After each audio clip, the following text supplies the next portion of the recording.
Visually, I prefer minimal designs. I can appreciate an Animal Crossing Edition Switch, but the color accents on the Switch 2 are right up my alley. So is purple. That's why for all of 3 seconds I thought it might be time to purchase another set of Joy-Cons, before realizing I could only purchase a single Uno purple Joy-Con, accompanied by this light green color. Now, no hate to the teal fanatics, but I don't want to drop triple digits on a color I don't care for. I'd simply much rather purple with the blue Joy-Con I currently own. However, similarly, the blue Joy-Con is only available as the left. It's purple and red, or purple and teal. I know the symmetrical console fans pissed. I'm just somewhat irked. But for a set of controllers to cost more than my weekly groceries, I expect to have what I want. And for what I want just to be 2 matching purple Joy-Cons, it shouldn't be that difficult. I'm left wondering why they take a guess as to which color combinations we want instead of simply allowing us to choose. I'm not suggesting the logistical nightmare to package and stock store shelves with every combination possible left to right. I'm not suggesting a Joy-Con customizer where I can have red rails, blue sticks, and engrave my last name on it. I want to be able to select on the website left Joy-Con color, right Joy-Con color, having access to all colors released thus far. At first glance, seems like a mutually beneficial relationship between producer and consumer. After a second glance, I'm even more certain it's got tremendous upside to sell more controllers, making more money while charging the same price. Now, there are 2 ways I see that Nintendo could go about this. The one that came to my mind first as the simplest is quite plainly outfitting the left and right Joy-Con assembly lines with all colors and adding more options to the individual controllers they sell. Now, $55 for a controller that'd piss off any big-handed individual is hard to justify, but at least people seeking out a little more personality for their console would have something. They could start by releasing colors that complement the standard blue and red Joy-Cons everyone received with their systems. If nothing else, it provides some sense of justification for the $10 difference when you don't purchase them as a set. However, Nintendo's encouraging sets of Joy-Cons for a reason. They want you to buy more. This is just change for the sake of the consumer, and we all know there has to be some real monetary benefit for Nintendo to feel the need to make change. Hence why I lean towards option 2. Now, while you're technically purchasing 2 controllers, $100 is far from an impulse decision to most. Given time to decide where to purchase, Nintendo's website doesn't seem all that appealing. No incentives unless you happen to have some My Nintendo points waiting to redeem a Donkey Kong towel with the free shipping. Other stores have their own loyalty programs, typically providing points or cash back, and most importantly, in-store you can pick them up and have them synced to your console the same day. However, while retail sales are still putting money into Nintendo's pocket, we see many companies try to avoid retailers when direct-to-consumer is an option, because everyone involved in the process to sell those Joy-Cons wants a cut of the earnings. Now imagine if the only way to purchase a set of 2 purple Joy-Cons were to buy them straight off the Nintendo store. I'd say a lot more orders would be placed directly with them.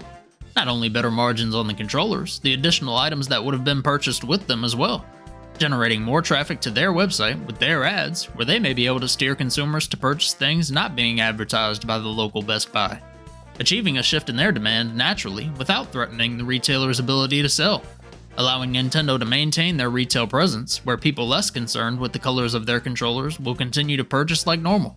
Assuming that a purple right Joy-Con doesn't significantly raise the cost of production, which isn't too far-fetched given there's no real customization taking place, Nintendo makes more per controller sold, likely sells even more, and provides a happy customer that'd be more likely to recommend it to a friend. Now, it may be more efficient knowing they need so many left and right, can have them in final packaging and ready for their destination all in one go. Nobody wants a warehouse full of right teal Joy-Cons, and having orders sent directly out of Vietnam to the rest of the world isn't exactly a 2 to 3 business days type of process. Might mean a couple people may find their job a little tougher trying to predict the demand in order to maintain the right inventory.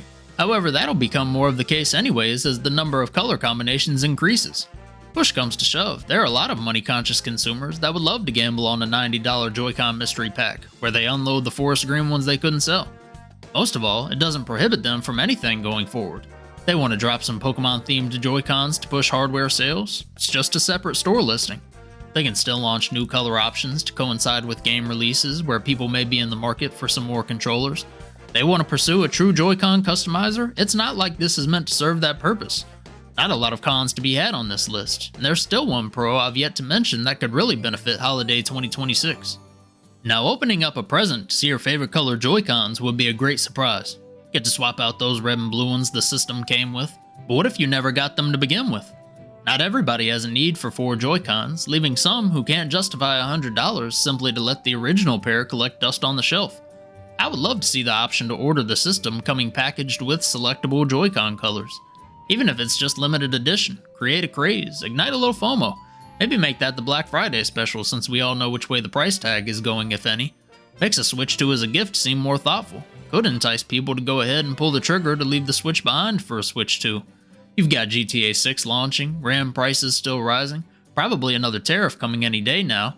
Not like the technology's getting any younger, it could be just one more piece to help prevent Switch 2 losing any more momentum in a year where Nintendo doesn't need these lingering on store shelves.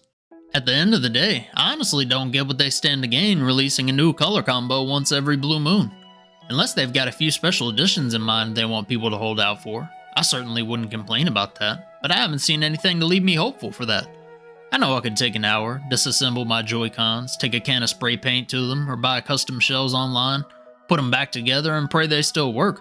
However, if it's not worth it to me, I feel pretty confident the average Joe has no intent to risk their controller. It's a problem needed to be addressed by Nintendo, one that Nintendo benefits to address. And turns out, it's one they're already addressing, just for the original Switch. If you lived in Japan, at this very moment you could order a standard Switch off their website, choosing between 13 different colors for either side Joy-Con. You could visit the San Francisco Nintendo store right now, purchase, and walk out the door with a Switch OLED having the Joy-Con, Joy-Con straps, and dock color you prefer. Hopefully whatever trial run they got going on is coming to a close, because there's no reasonable excuse why this can't be implemented for their current gen console. I can understand if they choose to stick with the scheme of minimal detailing, emphasizing the pops of color, but for that to work, people might need to get some more colors. Much like me, getting pale in my living room right now trying to get a couple more videos out. Ones I really hope you like, ones I'd really hope you might consider subscribing to see. Or maybe you could leave a like just so I'll feel better soaking up some UV this weekend. Either way, you have a good one.